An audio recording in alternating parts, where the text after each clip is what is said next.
Hello students, welcome to our YouTube channel. Today we will discuss on the short answer type questions of BA final year 6th sem unit 1st and 2nd. In this lecture we will discuss on the short questions of the topic rural sociology, caste and class, Jajmani system and rural joint family. Then let's start. First question. ग्रामीण समाजशास्त्र से आप क्या समझते हैं? ग्रामीण समाजशास्त्र क्या है? ग्रामीण जीवन का अध्ययन करने वाला जो शास्त्र है वो ग्रामीण समाजशास्त्र कहलाएगा। तो ग्रामीण पर्यावरण से संबंधित विषयों, समस्याओं, तथ्यों व सामाजिक संबंधों का अध्ययन करने वाली समाजशास्त्र की शाखा ग्रामीण समाजशास्त्र कहलाती है। इसका तात्पर्य क्या हुआ? भी ऐसा जो समाजशास्त्र की एक ऐसी शाखा जो ग्रामीण जीवन का अध्ययन करती है वो ग्रामीण समाजशास्त्र कहलाएगी, और शहरी जीवन का अध्ययन करती है वो शहरी समाजशास्त्र या नगरीय समाजशास्त्र कहलाएगा। ग्रामीण समाजशास्त्र को परिभाषित कीजिए। अब परिभाषित करने का तात्पर्य, इसके अंदर हम किसी एक राइटर की डेफिनेशन देनी है। तो सैंडरसन क्या कहते हैं? ग्रामीण समाजशास्त्र ग्रामीण पर्यावरण में जीवन का समाजशास्त्र है। बस ग्रामीण समाजशास्त्र के विषय क्षेत्र या विषय वस्तु को बताएं। मतलब ग्रामीण समाजशास्त्र में हम कहाँ तक जाते हैं, किन किन चीज़ों का अध्ययन करते हैं। तो ग्रामीण सामाजिक संरचना का अध्ययन हम इसमें करते हैं। विवाह का स्ट्रक्चर कैसा है, वहाँ पर जो विभिन्न सामाजिक संस्थाएं हैं वो कैसे काम करती है, वर्ग कौन कौन से हैं, जाति धर्म रीति रिवाज परंपराएं, इनका क्या महत्व है, ये वहाँ के जीवन में क्या भूमिका अदा करती है, इन सब के बारे में अध्ययन किया जाता है। ग्रामीण सामाजिक समस्याएं कौन कौन सी है?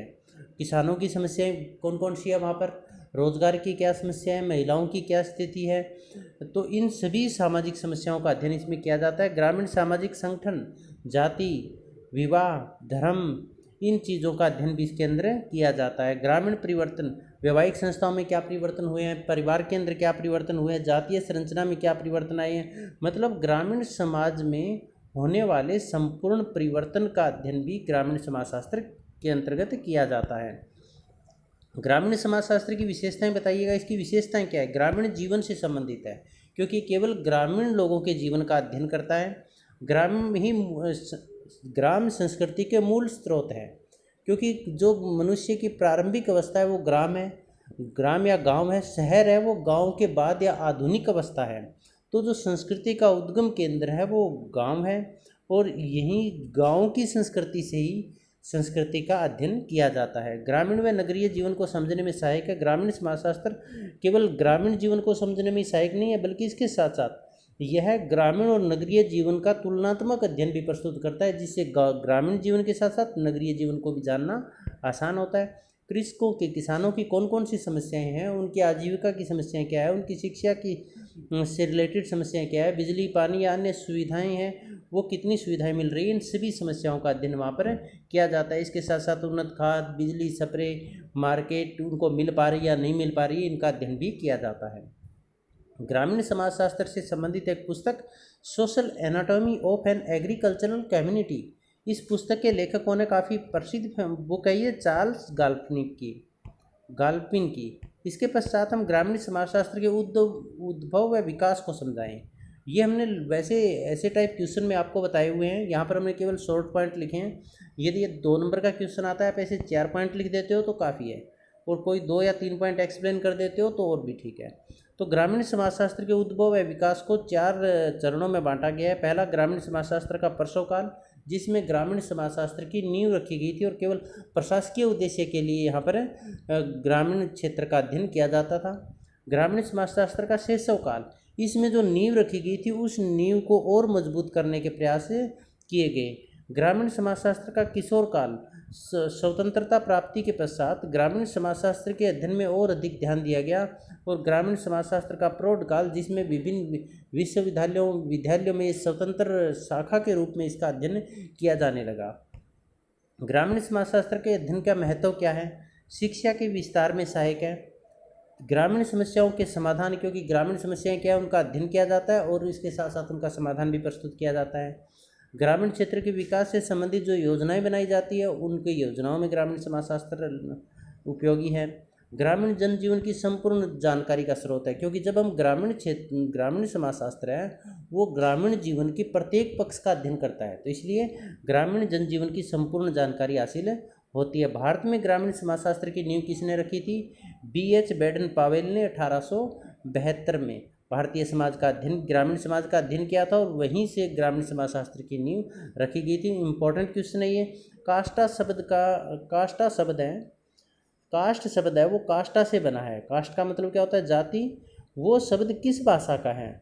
ये एक बहुत इंपॉर्टेंट क्वेश्चन है। तो ये पुर्तगाली भाषा का शब्द है और जिसका अर्थ क्या होता है? प्रजाति, जन्म या भेद। एक ये भी पूछा जा सकता है, जाति शब्द है वो जातय से बना है, तो जातय कौन सी भाषा का शब्द है? संस्कृत भाषा का शब्द है। तो ये आपको ध्यान रखना है। इसके पश्चात जाति को परिभाषित कीजिए आ सकता है, तो आप क्या लिखेंगे? जाति एक बंद वर्ग है, मजूमदार व मदान की परिभाषा है ये।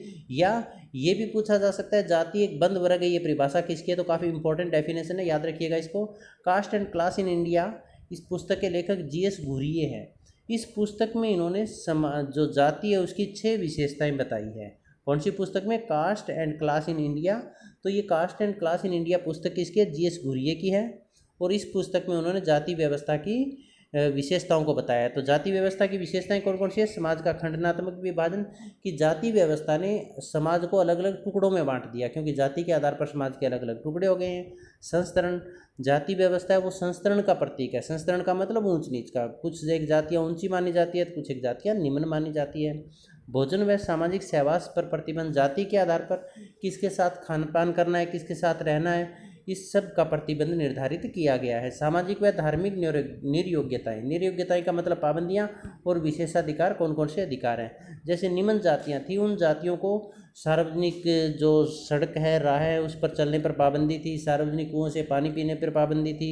शिक्षा ग्रहण करने पर पाबंदी थी। धार्मिक पूजा पाठ करने पर पाबंदी थी। मंदिर में प्रवेश करने पर, धार्मिक संस्थाओं में प्रवेश करने पर पाबंदी थी। तो ये समाज और वैवाहिक संस्थाओं के आधार पर प्रतिबंध है। तो सामाजिक और धार्मिक निर्योग्यताएं और विशेषाधिकार भी, यह काम किसको करने का अधिकार है? तो उच्च जातियों को विशेष अधिकार प्राप्त थे। व्यवसाय चयन की स्वतंत्रता, व्यवसाय वो जाति के आधार पर ही चयन किया जाता था। अपनी मर्जी से व्यक्ति अपनी कुशलता के अनुसार कोई व्यवसाय नहीं कर सकता था। जैसे कोई बढ़ई जाति से है तो वो केवल लकड़ी का काम ही करेगा। विवाह संबंधी प्रतिबंध थे, केवल अपनी जाति के अंदर ही विवाह किया जा सकता है, दूसरी जाति में विवाह की अनुमति नहीं है। जाति व्यवस्था क्या है? जाति व्यवस्था एक ऐसी सामाजिक व्यवस्था है, सोशल सिस्टम है ये, जो समाज में व्यक्ति की परिस्थिति निर्धारित करती है। कौन उच्च जाति का है, कौन निम्न जाति का है। उच्च जाति का उसकी सामाजिक परिस्थिति उच्च होगी, निम्न जाति का उनकी निम्न होगी। और उनके कार्य क्या है जाति के आधार पर? कौन, जैसे बढ़ई के घर में जन्म लिया तो उसका कार्य क्या है, लोहार के घर में जन्म लिया तो कार्य क्या है, वो कार्य निश्चित हैं जाति के आधार पर। निर्योग्यताएं क्या है, पाबंदियां क्या क्या है और कौन कौन से अधिकार है, इनका निर्धारण करती है। तो जाति व्यवस्था एक ऐसी सामाजिक व्यवस्था है जो समाज में व्यक्ति की परिस्थिति, कार्यों, निर्योग्यताओं व विशेषाधिकारों का निर्धारण करती है। जाति क्या है? जाति जन्म पर आधारित एक ऐसी सामाजिक समूह है। जाति में किसका महत्व है? जन्म का, जबकि वर्ग में योग्यता का। जाति जन्म पर आधारित एक ऐसा सामाजिक समूह है जो अपने सदस्यों को खान पान, विवाह, व्यवसाय और सामाजिक संपर्क आदि से संबंधित नियमों को मानने के लिए निर्देशित करता है। और यदि कोई व्यक्ति इनका उल्लंघन करता है तो जाति के द्वारा उसे दंडित भी किया जाता है, उनका बहिष्कार भी किया जा सकता है। जाति व्यवस्था के प्रमुख कार्य क्या क्या है? जाति क्या काम करती है? एक तो व्यक्ति की सामाजिक स्थिति का निर्धारण करती है, कौन उच्च, किसकी सामाजिक परिस्थिति उच्च होगी, किसकी सामाजिक परिस्थिति निम्न होगी। व्यवसाय का निर्धारण, जाति के आधार पर व्यवसाय का निर्धारण किया जाता है। और जाति है व्यक्ति को सामाजिक सुरक्षा प्रदान भी करती है, क्योंकि इसके अंतर्गत व्यक्ति कोई अपाहिज हो गया, कोई विकलांग हो गया, या कोई वृद्ध हो गया, या फिर किसी के साथ दुर्घटना हो गई, किसी पर कोई घर में किसी की डेथ हो गई, या फिर किसी का कोई फंक्शन है, तो उसमें जाति के सदस्यों के द्वारा आपस में मिलजुल कर उनका सहयोग भी किया जाता है, आर्थिक सहयोग भी होगा और सामाजिक सुरक्षा भी उनको प्रदान की जाती है। श्रम विभाजन, जाति है ये समाज के अंदर श्रम विभाजन भी करती है, क्योंकि जाति के आधार पर व्यक्ति के कार्यों का निर्धारण किया हुआ है। जाति के दोष बताएं। निम्न जातियों का इसमें बहुत ज़्यादा शोषण होता है, उच्च जातियों के द्वारा शोषण किया जाता है, उन्हें काम, निम्न स्तर का काम दिया जाता है और उसके बदले में उन्हें वेतन बहुत कम दिया जाता है और उन पर बहुत सारी निर्योग्यताएं और पाबंदियां भी लगाई गई है। यह समानता विरोधी है, अलोकतांत्रिक है, क्योंकि लोकतंत्र समानता का प्रतीक है कि इसमें कुछ एक जाति है उनको उच्च माना गया, कुछ एक को निम्न माना गया, क्योंकि इसमें सभी को सम्मान नहीं माना गया, इसलिए अलोकतांत्रिक है। व्यावसायिक गतिशीलता में बाधक, इसमें व्यक्ति अपनी कुशलता के अनुसार व्यवसाय नहीं कर सकता, जो उसका जातिगत पेशा है वही उसे करना पड़ता है। तो इससे व्यावसायिक गतिशीलता में भी बाधा आती है। राष्ट्रीय एकता के लिए खतरा है, क्योंकि जाति के आधार पर समाज अलग अलग खंडों में बंट गया और फिर वो आपस में लड़ते झगड़ते रहते हैं, जो कि राष्ट्रीय एकता के लिए खतरा है। जाति व्यवस्था में आजकल क्या परिवर्तन हुए हैं? ब्राह्मणों की स्थिति में परिवर्तन हुआ है, क्योंकि जाति में जन्म का महत्व न रहकर योग्यता का महत्व हो गया है। समाज के अंदर महत्व जन्म का न रहकर योग्यता का हो गया है। इसीलिए अब ब्राह्मणों की स्थिति है वो पहले जैसी नहीं रही है। अब निम्न जाति का यदि कोई व्यक्ति उच्च पद पर पहुंच गया तो उसकी जो परिस्थिति है वो जो ब्राह्मण है उनसे कहीं अधिक होगी, श्रेष्ठ होगी। तो ब्राह्मणों की स्थिति में परिवर्तन आया। हरिजनों की स्थिति में भी सुधार आया, क्योंकि हरिजन जो है उनको सरकार के द्वारा विशेष सुविधाएं दी गई। इसके साथ साथ उन्होंने खुद मेहनत की, औद्योगिकरण नगरीकरण का फ़ायदा उठाया और संस्कृतिकरण की प्रक्रिया के फलस्वरूप उन्होंने भी उच्च जाति के जो रहन सहन या जो संस्कृति थी उनको अपनाया।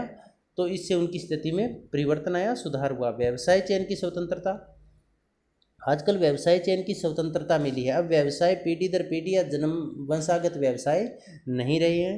विवाह में परिवर्तन, अंतरजातीय विवाह बढ़ने लगे हैं, जिससे जाति व्यवस्था है वो निर्बल हुई है। जातिवाद क्या है? केवल अपनी जाति के प्रति निष्ठा रखना जातिवाद है। अपनी जाति को बढ़ावा देना, दूसरे की जाति को हीनता की भावना से देखना, वो जातिवाद कहलाता है। तो यहाँ पर हम देख लेते हैं, अपनी जाति के प्रति निष्ठा का भाव रखते हुए दूसरी जाति के हितों को दांव पर लगाकर अपनी जाति को आगे बढ़ाने की कोशिश करना जातिवाद है। सामाजिक वर्ग क्या है? वर्ग क्या होते हैं? सामाजिक वर्ग ऐसे लोगों का समूह होगा जिनकी परिस्थिति समान होगी। सामाजिक वर्ग लोगों का ऐसा समूह है, देखिए सामाजिक वर्ग और जाति किसे कहते हैं, ये दोनों बहुत इंपॉर्टेंट क्वेश्चन है। सामाजिक वर्ग ऐसे लोगों का समूह है जिसके कार्य स्थितियाँ और विशेषता सम्मान होती है, जिसके कारण वे समाज में अन्य समूहों से अलग दिखते हैं। जैसे छात्र वर्ग है। अब विद्यार्थी वर्ग है, इनके कार्य क्या है? स्टडी करना। इनकी सामाजिक और आर्थिक स्थिति वो लगभग एक जैसी होगी, क्योंकि इनके पास इनकम का सोर्स नहीं है।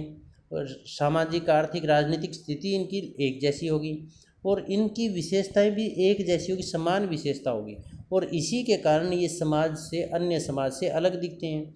किसान वर्ग है, इनकी विशेषता क्या होगी? कृषि कार्य में लगे हुए होंगे, काम इनके एक जैसे होंगे, आर्थिक स्थिति लगभग इनकी एक जैसी होगी, समान विशेषता होगी। तो ऐसे लोगों का समूह जिनके कार्य, उनकी स्थितियां और विशेषताएं समान होती है और उसी समानता के कारण वो अन्य समूहों से अलग दिखते हैं, जिसे हम सामाजिक वर्ग कहते हैं। सामाजिक वर्ग को परिभाषित कीजिए। तो मैकाइवर और पेज क्या कहते हैं? सामाजिक वर्ग एक समुदाय का कोई वह भाग है जो सामाजिक स्थिति के आधार पर शेष भाग से अलग दिखता है। सामाजिक स्थिति कैसे? जैसे मान लीजिए IAS वर्ग है, सिविल सर्वेंट का जो एक क्लास है, वर्ग है, वो उनकी राजनीतिक स्थिति भी उच्च है, आर्थिक स्थिति भी उच्च है और सामाजिक स्थिति भी उच्च है। तो वो स्थिति के आधार पर शेष समाज से अलग दिखता है ना। तो इसीलिए मैकाइवर और पेज ने कहा है, सामाजिक वर्ग एक समुदाय का कोई वह भाग है जो सामाजिक स्थिति के आधार पर शेष भाग से अलग दिखता है। सामाजिक वर्ग की विशेषता है उच्च नीच की भावना। ऊंच नीच की भावना इसमें पाई जाती है। वर्ग चेतना, अपने हितों के प्रति, अधिकारों के प्रति वर्ग, सामाजिक वर्ग के जो सदस्य हैं वो जागरूक रहते हैं। जन्म का महत्व नहीं होता। सामाजिक वर्ग में योग्यता का महत्व होता है। योग्यता के आधार पर व्यक्ति अपना वर्ग परिवर्तित भी कर सकता है। जैसे मान लीजिए कोई PN लगा, उसने मेहनत की और PN लगकर वो हो सकता है सिविल सर्वेंट में चले जाए, UPSC क्लियर कर दे, DC बन जाए। तो इसका मतलब निम्न वर्ग से वो एकदम से उच्च वर्ग में पहुंच गया। इसी तरह से यदि कोई व्यक्ति धनिक वर्ग और मेहनत नहीं करता है और उसे विभिन्न बुरी आदतें लग गई, जैसे जुआ, नशाखोरी, इस तरह की, तो उसकी जो वर्ग है वो एकदम से निम्न वर्ग में भी आ सकता है आर्थिक नुकसान होने के कारण। तो सामाजिक वर्ग है, इसमें उतार चढ़ाव भी होते हैं, क्योंकि इसमें जन्म का महत्व नहीं होता, इसमें महत्व योग्यता का होता है। इस वर्ग में बहुत सारे उपवर्ग भी होते हैं, जैसे छात्र वर्ग है। अच्छा, विद्यार्थी वर्ग है, तो विद्यार्थी वर्ग में उपवर्ग भी मिलेंगे, जैसे कला संकाय के विद्यार्थी हो गए, कला वर्ग हो गया, विज्ञान वर्ग हो गया, वाणिज्य वर्ग हो गया। इसी तरह से धनिक वर्ग है, तो धनिक वर्ग में अरबपति वर्ग हो गया, लखपति वर्ग हो गया। तो उपवर्ग भी इनमें मिलते हैं। वर्ग का निर्धारण किसके आधार पर करते हैं? शिक्षा के आधार पर, शिक्षित और अशिक्षित वर्ग हो गया। लिंग के आधार पर महिला और पुरुष वर्ग हो गया। धर्म के आधार पर आस्तिक और नास्तिक वर्ग हो गया। संपत्ति के आधार पर अमीर और गरीब वर्ग हो गया। निवास स्थान के आधार पर जो हुड्डा सेक्टर में रहते हैं वो उच्च वर्ग के अंदर आएंगे, और जो गंदी बस्ती, झुग्गी झोंपड़ियों में रहते हैं निम्न वर्ग में आएंगे। निवास अवधि के आधार पर, जिसे व्यक्ति को एक स्थान पर बहुत ज़्यादा समय हो गया वो उच्च वर्ग के अंदर आएगा क्योंकि उसकी सामाजिक प्रतिष्ठा वैल्यू अधिक होगी। इसके अलावा जो अभी नया नया आया है उसकी सामाजिक प्रतिष्ठा कम होगी तो निम्न वर्ग के अंदर आएगा। भारतीय गाँवों का वर्गीकरण, भारतीय गाँव को तीन भाग, जो सामाजिक संरचना है भारतीय गाँव में तीन वर्ग पाए जाते हैं। मालिक या साहूकार वर्ग, जो जिनके पास बहुत ज़्यादा धन दौलत है, ज़मीन जायदाद है, वो अपनी ज़मीन पर खुद खेती नहीं करते हैं बल्कि दूसरों से करवाते हैं। कृषक वर्ग, छोटे किसान हैं, खुद खेती करते हैं, छोटी छोटी ज़मीन के इनके पास टुकड़े हैं जिससे इनका काम चल जाता है। भूमिहीन व कृषक व मजदूर वर्ग, जिनके पास आय के स्रोत कुछ भी नहीं है, वो केवल उनके पास ज़मीन नहीं है इसीलिए वो मालिक या साहूकार के या फिर कृषक वर्ग के यहाँ मजदूरी करते हैं या फिर उनकी ज़मीन वो किराए पर लेकर वो खेती करते हैं। तो मालिक या साहूकार वर्ग ये उच्च वर्ग होगा और भूमिहीन कृषक या मजदूर वर्ग निम्न वर्ग होगा। भारतीय नगरों में तीन वर्ग बताए गए, नगरों में उच्च वर्ग, मध्यम वर्ग और निम्न वर्ग। उच्च वर्ग में वो वर्ग होंगे जो आर्थिक रूप से, राजनीतिक रूप से, धार्मिक रूप से सर्वश्रेष्ठ हो, शक्तिशाली हो। मध्यम वर्ग वो होगा जो छोटे व्यापारी हो गए, कर्मचारी हो गए, इंजीनियर हो गए। और निम्न वर्ग वो वर्ग कहलाएगा जो जिनके पास, जो श्रमिक या मजदूर वर्ग है, जिनके पास अपनी श्रम के अलावा बेचने के लिए कुछ भी नहीं है, अपनी मेहनत ही उनके पास है जिन्हीं से उसका गुजारा चलता है। अंतर्जातीय संबंध किसे कहते हैं? अंतर्जातीय संबंधों से आप क्या समझते हैं? देखिए, विभिन्न जातियाँ हैं, वो आपस में आवश्यकताओं की पूर्ति के लिए एक दूसरे के ऊपर निर्भर है और एक दूसरे की सहायता से अपनी आवश्यकताओं की पूर्ति करती है। जब वो एक दूसरे की सहायता करती है तो उनके आपस में जो संबंध पनपते हैं वही अंतर्जातीय संबंध कहलाते हैं। जैसे मान लीजिए एक सुनार है और एक सुनार हो गया और एक बढ़ई हो गया। तो सुनार जब मकान बनाएगा तो उसे बढ़ई की ज़रूरत पड़ेगी क्योंकि लकड़ी का काम उसे नहीं आता है। और जब बढ़ई है वो अपने बच्चों की शादी करेगा तो उसे सुनार की ज़रूरत पड़ेगी क्योंकि उसे आभूषण बनाने हैं। तो अपनी आवश्यकताओं की पूर्ति के लिए दोनों एक दूसरे से संबंधित हुए और इनके बीच में जो संबंध पनपेंगे वही अंतर्जातीय संबंध कहलाएंगे। तो विभिन्न आवश्यकताओं की पूर्ति के लिए विभिन्न जातियाँ एक दूसरे की सहायता करती थी। परस्पर सहायता के कारण जो आपसी प्रकार्यात्मक संबंधों का विकास हुआ उसे ही अंतर्जातीय संबंध कहा जाता है। जजमानी व्यवस्था किसे कहते हैं? अंतर्जातीय संबंधों के आधार पर जजमानी व्यवस्था का विकास हुआ। सेवा प्रदान करने और सेवा ग्रहण करने के आधार पर जो संबंध व्यवस्था विभिन्न जातियों के सदस्यों की में पनपती है और जो पीढ़ी दर पीढ़ी कायम रहती है वह जजमानी व्यवस्था कहलाती है। जैसे जो सेवा लेने वाला, सेवा ग्रहण करने वाला जजमान कहलाएगा और सेवा देने वाला कमीन कहलाएगा या प्रजा कहलाएगा। जैसे मान लीजिए एक ब्राह्मण है, तो ब्राह्मण है वो ब्राह्मण सेवाएं किससे लेगा? जो सभी से वो सेवाएं लेगा, कुम्हार से भी लेगा, लोहार से भी लेगा, सुनार से भी लेगा। तो ये कुम्हार, लोहार, सुनार, बढ़ई, ये सारे क्या हो गए? ये प्रजा हो गई क्योंकि ये सेवा देने वाले हैं। और सेवा ले कौन रहा है? ब्राह्मण ले रहा है। तो इन सेवा लेने और सेवा देने वालों के बीच में जो संबंध व्यवस्था पनपती है वही अंतर्जातीय व्यवस्था कहलाती है। अब ये पीढ़ी दर पीढ़ी कायम रहती है। कैसे? मान लीजिए एक बढ़ई है, एक जजमान के लिए काम कर रहा है, उसके पश्चात क्योंकि व्यवसाय है वो पीढ़ी दर पीढ़ी चलता है, उस बढ़ई का बेटा है वो उस जजमान के लिए काम करेगा, फिर उसका बेटा उसके लिए काम करेगा। तो ये पीढ़ी दर पीढ़ी कायम रहती है। तो जजमानी व्यवस्था सेवा प्रदान करने और सेवा ग्रहण करने की संबंधों की व्यवस्था है जो पीढ़ी दर पीढ़ी कायम रहती है। जजमानी व्यवस्था की विशेषताएं बताइए। अंतर्जातीय संबंधों पर आधारित है कि आवश्यकताओं की पूर्ति के लिए आपस में संबंध पनपते हैं और उसी के कारण जजमानी व्यवस्था का विकास हुआ। वंशागत पीढ़ी दर पीढ़ी कायम रहती है। सेवा प्रदान करने और सेवा ग्रहण करने की एक व्यवस्था है। सेवा ग्रहण करने वाले को जजमान और सेवा प्रदान करने वाले को प्रजा या कमीन कहा जाता है। यह वस्तु विनिमय पर आधारित है क्योंकि जजमानी व्यवस्था उस समय का प्रतीक है जिस समय मुद्रा का प्रचलन नहीं था। तो उस समय जो व्यक्ति काम करता था अपने जजमान के लिए तो बदले में उसे आभूषण, अनाज, कपड़े या अन्य आवश्यकता की चीज़ें दी जाती थी और उनके बदले में वह अपनी सेवाएं देता था। तो यह वस्तुओं और सेवाओं के आदान प्रदान की एक प्रक्रिया पर आधारित है। जजमानी शब्द संस्कृत भाषा के किस शब्द से लिया गया है? तो जजमानी शब्द संस्कृत भाषा के यजमान से लिया गया है और यजमान का अर्थ क्या होता है? यज्ञ करने वाला। एक क्वेश्चन आप कमेंट बॉक्स में लिख कर डालेंगे, काष्टा शब्द है वो किस भाषा से लिया गया है? इसके पश्चात जजमानी व्यवस्था के लाभ बताइए। तो आर्थिक सुरक्षा भी होती है क्योंकि जो व्यक्ति है, प्रजा है, वो अपने जजमान के लिए काम करते हैं, तो उसे जिन जिन चीज़ों की ज़रूरत पड़ती है, जैसे बच्चों की शादी हो या मृत्यु भोज के लिए खर्चा हो या कोई दुर्घटना हो जाए, तो वो आर्थिक जो सहायता चाहिए वो उसे जजमान के द्वारा मिल जाती है। सामाजिक सुरक्षा भी रहती है इसमें, क्योंकि जजमान प्रजा के बच्चों की शादी या फिर प्रजा है वो बुजुर्ग हो जाए तो उनकी देखभाल करने का उचित उत्तरदायित्व, उनकी महिलाओं या बच्चों की देखभाल का उत्तरदायित्व, या फिर अपाहिज होने की स्थिति में उनका उत्तरदायित्व है वो जजमान के द्वारा किया जाता है। तो इससे सामाजिक सुरक्षा भी मिलती है। इसमें वंशानुगत व्यवसाय होता है, उनका संरक्षण रहता है, वो बचे रहते हैं, क्योंकि जजमानी व्यवस्था से व्यवसाय है वो पीढ़ी दर पीढ़ी कायम रहते हैं। न्यूनतम व्यावसायिक प्रतिस्पर्धा, रोजगार के लिए कंपटीशन नहीं होता जजमानी व्यवस्था में, क्योंकि काम तो पहले से ही निश्चित है, जातिवाड़ा करना है और किस जजमान के लिए करना है वो भी निश्चित है। तो अब एक बच्चा है वो बड़ा होगा तो उसे पता है भी उसे रोजगार तो उसका है भी, वो जजमान है पिता के बाद, उसको तो काम उसी के काम करना है। तो वहाँ पर व्यावसायिक प्रतिस्पर्धा नहीं है, जिसके कारण शांति व संतोष रहता है और मानसिक शांति भी रहती है। जजमानी व्यवस्था की हानियाँ क्या है?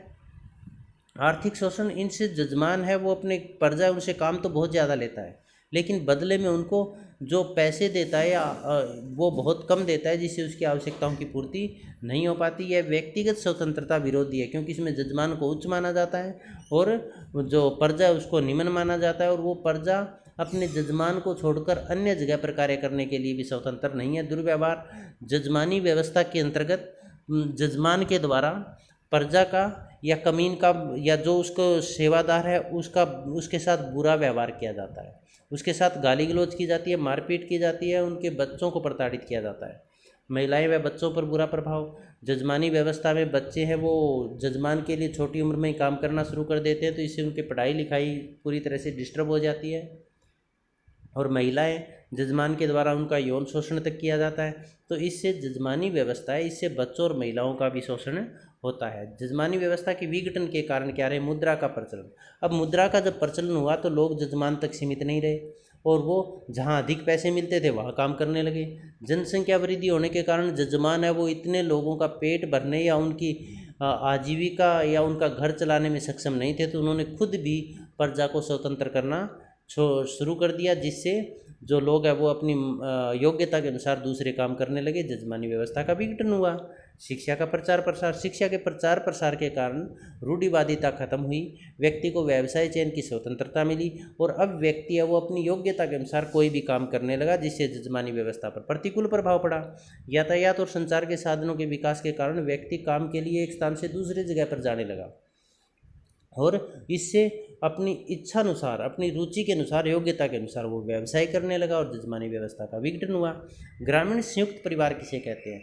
ग्रामीण संयुक्त परिवार ऐसा गृहस्थ समूह है जिसमें दो या दो से अधिक पीढ़ियों के सदस्य साथ मिलकर रहते हैं, एक ही रसोई का बना हुआ खाना खाते हैं और सामान्य संपत्ति रखते हैं। इसका मतलब ग्रामीण परिवार ऐसा परिवार है जो पूरी तरह से कृषि पर निर्भर है और बहुत सारे सदस्य जैसे चाचा चाची, ताऊ ताई, मम्मी पापा, उनके बच्चे, वो सभी साथ मिलकर रहते हैं, एक ही रसोई का बना हुआ खाना खाते हैं और सामान्य संपत्ति रखते हैं। संयुक्त परिवार यदि पूछा जाए तो भी आपको यही लिखना है और ग्रामीण परिवार पूछ ले तो भी यही लिखना है। ग्रामीण परिवार के आवश्यक तत्व कौन कौन से? किन तत्वों से परिवार बनता है? मतलब पति पत्नी होने चाहिए, उनके बीच में यौन संबंध होने चाहिए जिससे समाज द्वारा स्वीकृत वेद बच्चे पैदा होंगे, जिससे आगे वंश चलेगा। और रक्त संबंधी, वो जो सदस्य है वो सभी आपस में रक्त संबंधी होते हैं, एक ही निवास स्थान होता है, एक ही घर में वो रहते हैं, संपत्ति के साझे हिस्सेदार होते हैं और एक ही वंश नाम भी उनका नाम चलता है, वो वंश चलता है, वो एक नाम से चलता है। ग्रामीण परिवार की विशेषताएं क्या है? मुख्य व्यवसाय कृषि और कृषि संबंधित कार्य होंगे, संयुक्त परिवार होंगे, दो या दो से अधिक पीढ़ियां साथ मिलकर रह रही होंगी। परिवार का महत्व बहुत अधिक होता है क्योंकि व्यक्ति अपनी आवश्यकताओं की पूर्ति के लिए पूरी तरह से परिवार पर निर्भर है करता है, या परिवार का जो मुखिया है उसके द्वारा परिवार के ऊपर पूरा नियंत्रण रहता है, सारे निर्णय उसी के द्वारा लिए जाते हैं और बाकी सदस्यों को बिना किसी आपत्ति के उसके निर्णय का फॉलो करना पड़ता है। सत्ता के आधार पर परिवार के प्रकार, पितृसत्तात्मक और मातृसत्तात्मक। देखिए, पितृसत्तात्मक परिवार है, इसके जनक सर हेनरी मैन थे। पितृसत्तात्मक वो परिवार होते हैं जिसमें सत्ता पिता के हाथ में होती है, मुख्य कर्ता पिता होता है और परिवार से संबंधित जो भी निर्णय लेने हैं वो पिता के द्वारा लिए जाते हैं। मातृशतात्मक पितृशतात्मक का उल्टा है। इसके जनक ब्रीफाल्ट है। ब्रीफाल्ट ने द मदर्स पुस्तक लिखी थी, उसमें मातृशतात्मक संयुक्त परिवारों का वर्णन किया था। इसमें जो कर्ता होता है वो महिला होती है, कर्ता या मुखिया महिला होती है, और उसी के द्वारा परिवार से संबंधित सारे निर्णय उसी के द्वारा लिए जाते हैं। संपत्ति के आधार पर परिवार का वर्णन, वर्गीकरण। संपत्ति के आधार पर परिवार को दो भागों में बांटा गया है, मिताक्षरा संयुक्त परिवार और दाय भाग संयुक्त परिवार। मिताक्षरा संयुक्त परिवार वो परिवार होता है, पहले ये देखिएगा, मिताक्षरा संयुक्त परिवार है, इसके जनक विज्ञानेश्वर महाराज है, और दाय भाग संयुक्त परिवार के जनक जिमुत महान है। ये क्वेश्चन ऐसे भी पूछा जा सकता है, मिताक्षरा संयुक्त परिवार के जनक कौन है, और या फिर दाय भाग संयुक्त परिवार के प्रतिपादक कौन है। तो मिताक्षरा संयुक्त परिवार के जनक विज्ञानेश्वर महाराज हैं। इसमें संपत्ति के आधार पर किया गया है। इसमें बच्चा पैदा होते ही माँ के गर्भ में जब बच्चा होता है तो उसी समय वो संपत्ति का भागीदार बन जाता है। पिता संपत्ति को बेच नहीं सकता है, और बच्चा है वो संपत्ति में से जो किसी भी समय संपत्ति का बंटवारा नहीं कर सकता है, क्योंकि वो संपत्ति में उसी का अधिकार होता है, तो वो कभी भी संपत्ति को की डिमांड कर सकता है, मेरी हिस्से की संपत्ति मुझे चाहिए। दाय भाग संयुक्त परिवार है, इसमें बच्चा जो पिता है वो संपत्ति का मात्र संरक्षक होता है, और जो पिता है उसकी मृत्यु के पश्चात ही जो संतान है वो संपत्ति के मांग कर सकती है। देखिए, मिताक्षरा संयुक्त परिवार है, इसमें संपत्ति का बंटवारा पिता की मृत्यु के से पहले भी हो सकता है, जबकि दाय भाग संयुक्त परिवार है, इसमें संपत्ति का बंटवारा पिता की मृत्यु के पश्चात होता है। संयुक्त परिवार के कार्य या महत्व या लाभ बताइए। संयुक्त परिवार से सामाजिक सुरक्षा मिलती है, क्योंकि सभी लोग एक साथ मिलकर रहते हैं, बहुत सारे सदस्य होते हैं, तो कोई बुजुर्ग है तो उसकी भी अच्छी तरह से देखभाल हो जाती है, कोई बीमार है उसकी देखभाल हो सकती है, कोई महिला जिनके बच्चा हुआ है उनकी अच्छी तरह से देखभाल हो सकती है, कोई बच्चा मानसिक या शारीरिक रूप से कमज़ोर है उसकी अच्छी तरह से देखभाल हो सकती है, या किसी भी तरह की विपदा आने पर सभी सदस्य आपसे मिलजुल कर सहयोग से वो समय निकाल देते हैं, तो इससे सामाजिक सुरक्षा बनी रहती है। इससे बच्चा है वो रास्ता नहीं भटकता, वो गलत संगति में नहीं पड़ता, क्योंकि उस पर नियंत्रित करने वाले बहुत सारे सदस्य होते हैं, और इतने सदस्यों को देखकर उसका स्वस्थ समाजीकरण भी होता है, और साथ साथ में परिवार के द्वारा उसे अच्छी शिक्षा भी दी जाती है। मनोरंजन के साधन, वहाँ पर स्वस्थ मनोरंजन के साधन है, कभी जन्मदिन का महोत्सव मनाया जाता है, तो कभी किसी का शादी का प्रोग्राम आ जाता है, कभी जागरण, कभी कोई भजन कीर्तन, आपस में हंसी मजाक, इस तरह के स्वस्थ मनोरंजन के साधन रहते हैं। मितव्ययता, क्योंकि यहाँ पर जो नियंत्रण है परिवार का वो एक कर्ता के हाथ में होता है। परिवार के जितने सदस्य हैं वो आमदनी करेंगे, काम करेंगे, पैसे लाएंगे, कर्ता के पास जमा करवा देंगे, और खर्चा करता है वो केवल कर्ता करता है, तो इससे परिवार के अंदर फिजूल खर्ची नहीं होती और मितव्ययता बनी रहती है, कम खर्चा होता है। संयुक्त परिवार के दो, स्त्रियों की हीन दशा, महिलाओं को इसमें उत्पादक वर्ग में शामिल नहीं किया जाता, उनको चार दीवारी तक सीमित या बच्चों के पालन पोषण तक ही सीमित रखा जाता है, तो वो अपनी योग्यताओं का समुचित विकास नहीं कर पाती। कर्ता की तानाशाही होती है, जो परिवार का मुखिया उसका तानाशाही होती है, वो कोई भी निर्णय लेने के लिए स्वतंत्र है, और परिवार के अन्य सदस्यों द्वारा उसका उन्हें पालन करना पड़ता है। परिवार में बहुत सारे सदस्य होने के कारण कभी भाइयों की आपस में, कभी बच्चों की आपस में, और कभी पत्नियों की आपस में लड़ाई झगड़ा चलता रहता है, इसलिए माहौल है वो कलहपूर्ण रहता है। जनसंख्या वृद्धि, क्योंकि यहाँ पर बच्चों के पालन पोषण में जो दंपति है उनको किसी तरह की परेशानी नहीं आती, क्योंकि बच्चों को पालने पोषने के लिए परिवार के बहुत सारे सदस्य होते हैं, तो इसीलिए वो जनसंख्या वृद्धि है वो लगातार तेज़ी से बढ़ती जाती है, क्योंकि वो 2 या 2 से अधिक बच्चों को भी प्रेफर करते हैं। जैसे पुराने समय में हमने देखा है कि 10-10, 12-12 बच्चे होते थे, उसका कारण यही था भी संयुक्त परिवार थे। आजकल बच्चों की संख्या 1 या 2 तक सीमित क्यों रखते हैं, क्योंकि एकल परिवार हो गए, और जो दंपति है वो दोनों जॉब करने वाले हैं या काम करने वाले हैं, तो फिर उन बच्चों का पालन पोषण कौन करेगा। इसी कारण जनसंख्या वृद्धि है वो नियंत्रित भी हुई है। ग्रामीण संयुक्त परिवार में क्या क्या परिवर्तन है। औद्योगिकरण व नगरीकरण के कारण लोग है वो गांव छोड़कर शहरों की तरफ बढ़े, परिणाम स्वरूप संयुक्त परिवार टूटकर एकल परिवार में बदले। शिक्षा व रोजगार के लिए भी लोग गांव छोड़कर अन्य स्थानों पर जाने लगे, जिससे संयुक्त परिवार है वो टूटे और एकल परिवार हुए। जनसंख्या वृद्धि के कारण जो जमीन जायदाद है वो सभी लोगों का जो आवश्यकताओं की पूर्ति नहीं कर सकती, और परिणाम स्वरूप क्या हुआ, लोग अन्य व्यवसाय तलाशने के लिए शहरों की ओर बढ़े, जिससे ग्रामीण परिवार का विघटन हुआ। कुटीर उद्योगों का पतन के पश्चात जो ग्रामीण क्षेत्र में आजीविका की कमी आई, रोजगार के अवसरों की उपलब्धता में कमी आई और ग्रामीण क्षेत्र के लोग वो शहरों की तरफ पलायन करने लगे, जिससे संयुक्त परिवार है उनका विघटन हुआ और एकल परिवार में परिवर्तित हुआ। पितृवंशीय परिवार कौन से होते हैं? ऐसे परिवार जिनमें वंश पिता के नाम से चलता है, पितृवंशीय परिवार कहलाते हैं। मातृवंशीय परिवार कौन से होते हैं? ऐसे परिवार जिनमें वंश है वो माता के नाम से चलता है, मातृवंशीय परिवार कहलाते हैं। आप सबका बहुत बहुत धन्यवाद।